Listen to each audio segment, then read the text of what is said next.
Bob? Good morning, Mayor. Oh, I'm like, thought that was your mask, but it's not. Do we got microphones Just at work crying. today? Just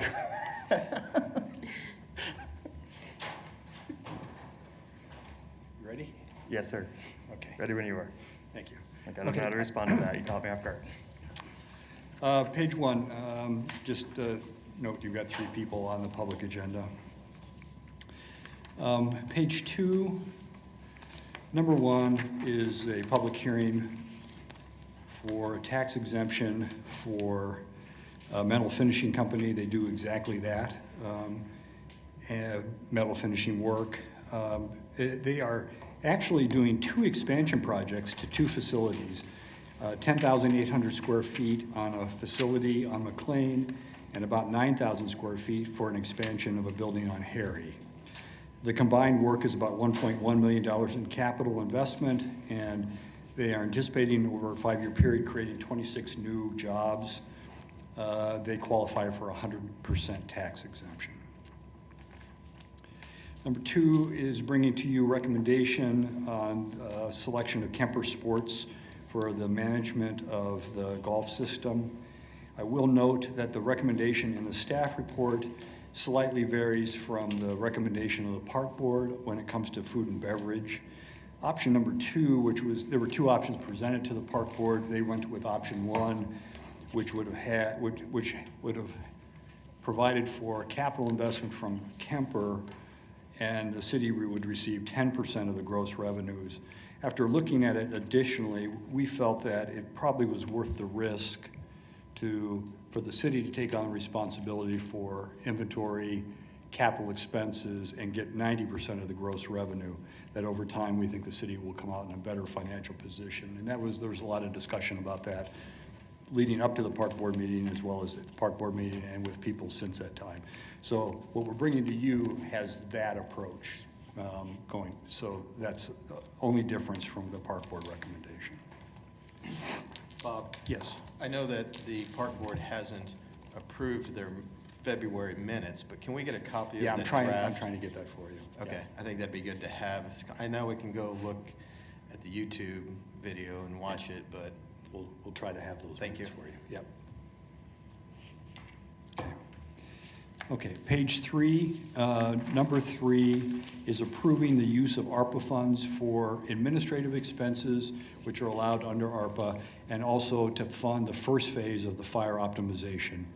And we, as I think I've told all of you, we'll bring these, every time we have to formalize expenses or the use of ARPA for expenses, we'll need the council to approve that. So, and in the staff report, there's also a listing of what you've approved to date and what you approved in concept in the budget. Number 4 is for improvements at the Stryker Sports Complex. We would construct 2 locker rooms to attract more regional and national tournaments. The funds for this project were in, first of all, there's star bond funds, but the bids came in higher than anticipated, and so the additional funding would be provided by savings from the parking lot project at Stryker and from funds that will be contributed over time by Wichita Sports Forum. Number 5 are some clarifying amendments to the ordinance that created the Diversity, Inclusion, and Civil Rights Board. These are recommended by the board and I think should generally be non-controversial in nature. So, number 6 then is your quarterly financial report. We'll discuss end of year positions. That's all I have on 3. On 4, just to point out, there are 2 travel items on the council agenda. And Councilmember Johnson reminded me, we don't have minutes for the task force that is involved in the Lofton case, and that's because they didn't meet on Monday. They actually, I think, met last evening, if I remember right. So I don't think we'll have those minutes in time for this meeting. So you'll probably have 2 sets of minutes the next time. and regarding that travel that's requested from me, that was a late Tuesday afternoon request from REAP to attend a legislative delegation luncheon regarding the water bill. And so that's why I was asked to come up. I'm going to guess we're going to have a number of these before the session is over, because there are some things that seem to be popping that we'll need kind of almost last minute testimony for. So they'll occur in between council meetings, would be my guess. That's all I have on page 4. I don't have anything on page 5. Excuse me. On page 6, just want to highlight number 6. This is a SAFER grant. It's the largest, I think, that we have submitted. It would approve 42 positions in the fire department to increase our staffing levels for our truck units and to add 2 new trucks to the southeast and southwest service areas. We're doing this in anticipation of the results of the optimization study, which we'll have later this year. On page 7, number 8 is a budget adjustment to recognize additional funds, $900,000 in additional rental assistance funding from the Department of Treasury. And those are recaptured funds from other cities that were not able to spend their full rental assistance money. Number 9 is just asking you to modify the Code Vaccination Incentive Program that you approved at the last meeting. We found a way to address some concerns about how the cards could be used. Walmart has they have $25 cards that can't be used for alcohol, tobacco, firearms, or lottery tickets. Those are the restrictions. And so what we're asking you to do is approve the $25 for the Walmart cards, but recognizing that not everyone can get to a Walmart easily, we're also then going to provide a one all-day pass on the transit system for anyone that receives one of these cards. I'd really like to thank staff for working that through and the assistance of transit, because that gives me a lot greater comfort knowing that it can't be abused. So. Yeah, I'm still wondering, is there any data to suggest that was going to be abused? About what? I'm sorry? I feel like the people who voted no made their point. The rest of us, I'm okay with a gift card, it's a quick trip or something that's not going to require a day-long travel pass. And I was unaware until this moment that staff made that change from what they presented. So I don't know, I get why, but also I feel like this should have been part of the initial discussion and vote. Yeah, we weren't aware. We were struggling with how to do it. We talked about putting, stickers on, but we all realized that that was not going to be easily enforceable. And so we were trying to come up with, and find a middle ground, and we didn't know about Walmart until after the council had approved it. So, it's up to the council how you want to do it. You can let stand, you can make this as another option. We're just trying to make it work best. They'll receive an all-day pass. They don't have to use it for Walmart. That just gives a transit opportunity for our homeless individuals that actually get vaccinated. So. Now, the original plan was for $30. $30. That's why we brought it to you. If we could have just substituted or added the Walmart card, we would have. But the Walmart card wouldn't let us do a $30 increment. So that's why. That's the only reason that we had to bring it forward. So is there a $5 gift card somewhere else that we could tack on to this? Maybe a quick trip card or something? The transit makes up the $5. Yeah, the transit passes. Okay. Okay. Yeah. So what? We could do it either or. I mean, if that's, leave it up to council. We were just trying to provide the opportunity if we could. So. No, I understand. It just seems like we changed what we originally were doing, but what we originally were doing passed by a 2/3 vote. So I mean, this is significantly different. I understand that the concern was the idea that folks who are experiencing homelessness will abuse this, I guess. But now this program is different than the one that we passed. And it's less money for the incentive as well as less of a convenience as well. So I don't know, I just wish we had more discussion about this back when the item was up, because we had discussion, we had a vote. I thought we were moving forward with that, and now it seems like staff's changed it, and we have to vote and do it again based off, I guess, based off the discussion. Well, I guess that's why it's on the agenda, so we can discuss it if we want to. It was new information since that vote. So that's why I think it was brought back, that the Walmart program was available. Because I know I researched Dillon's and Quick Trip to see if they had the potential to limit purchases, and they did not. It wasn't until after we had the vote that we learned of the Walmart opportunity. I don't know if that's new information, though. I recall Director Stang saying, well, Walmart can do this, but we chose not to go with Walmart because it's less accessible. That information was there. Yeah, the new information was transit the day passes. Sorry, I should be Okay. clear. Yeah, so if we do vote this down, does that bring us back to what our last approval was? Or Yes. are we voting for two different programs that can work side by side each other? We can, however you want. Okay.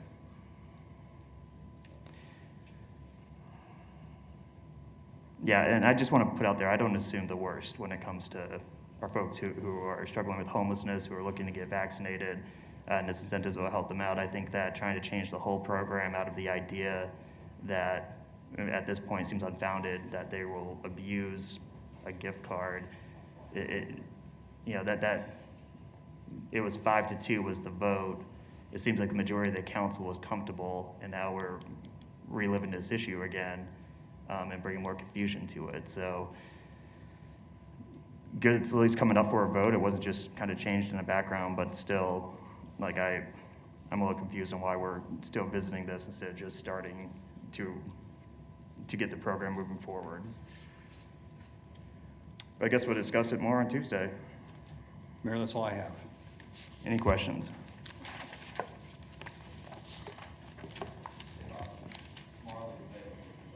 Oh, yeah, thank you, I'm sorry. Yes, Marley's available for her weekly update.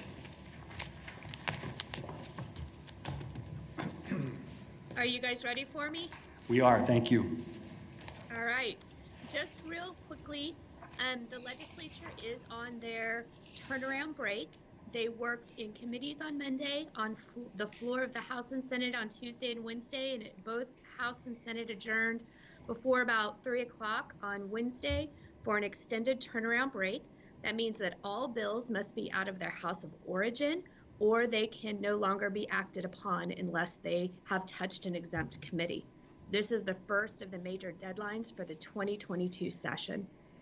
They will return on Tuesday and have 1 month before first adjournment. First adjournment is scheduled for April 1st, and then they'll have a 3-week spring break, and veto session begins on April 25th. So with that, I'm going to go through a few bills that did receive action during the turnaround break. The House Tax Committee will hear 2 more bills on sales tax of food, reducing the sales tax of food.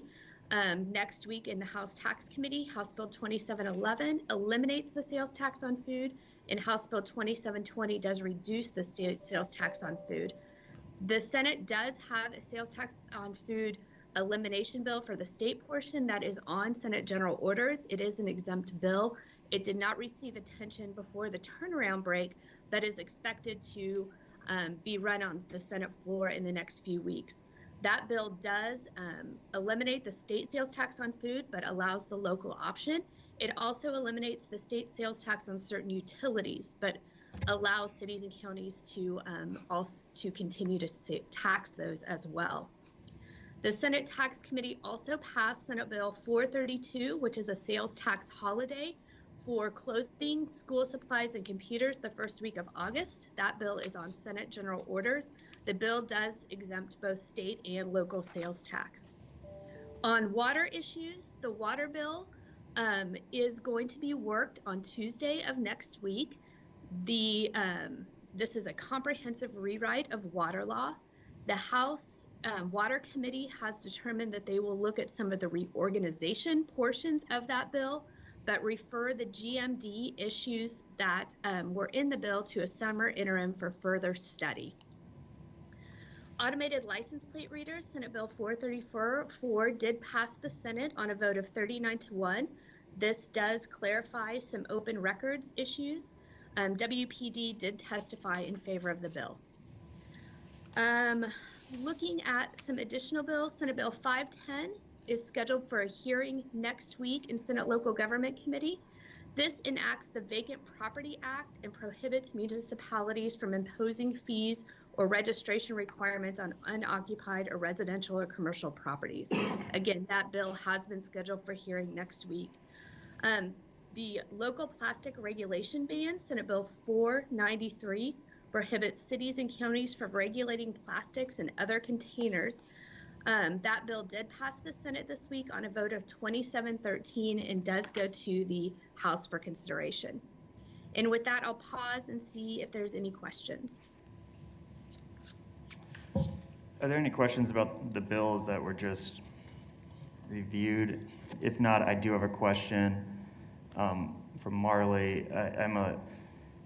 Saw in the news yesterday that the Attorney General put in a bill to try to stop municipalities from being able to issue IDs. Is that going to allow us to continue, if it passes, to issue bus passes with identification numbers on it, or passes to Art Museum or to Botanica, or how is that going, if that was to make it forward, how's that going to affect us so that we can continue to fight fraud where, you know, people who might show up with someone else's pass, but since we have identifying information on that pass, currently we're able to stop fraud.